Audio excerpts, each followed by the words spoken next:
Hi friends, তোমরা সবাই কেমন আছো? আশা করি ভালো আছো। তোমাদের আশীর্বাদে আমিও খুবই ভালো আছি। তা আমি নিয়ে চলে এসেছি শীতের বিকালে একটা ছোট্ট ভিডিও নিয়ে। তা এই যে দেখতেই পাচ্ছ কোথাও একটা যাচ্ছি। তা যাচ্ছি, তোমরা যদি পুরো ভিডিওটা দেখো তাহলে সেটা বুঝতে পারবে। আর যখন আমি ভিডিওটা শুরু করেছিলাম তখন বাজে মোটামুটি 3:30 পৌনে 4টা তো হবে। আর যেহেতু শীতের বেলা ওরকম টাইমে বিকেল বিকেল ভাবও হয়ে গেছিলো। আর এটা যেহেতু শীতের বেলা, চারিদিকে সর্ষের ক্ষেত, তারপর আবার রেল ব্রিজের মাথার উপর সূর্যি মামা যেন পরিবেশ সৌন্দর্যটাকে বাড়িয়ে দিয়েছে। তো এরকম চারিপাশে নানা রকম সৌন্দর্য দেখতে দেখতে প্রায় চলে এলাম আমি ধুবুলিয়াতে। তা ধুবুলিয়াটা কাজে গেছিলাম, কাজ ছিল বলে অ্যাকচুয়ালি যাওয়া হয়েছিল, নাহলে যাওয়া হতোও না। ওই কাজটা মেটাতেই গেছিলাম।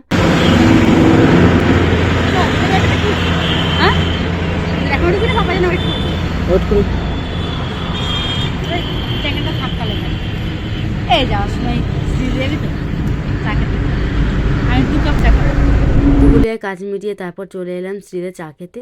আর যখন চা খেতে এলাম তখন বাজে মোটামুটি ওই 5:30 তো হবে। আর যেহেতু ছোটো দিনের বেলায় তাই সন্ধ্যা হয়ে গেছে।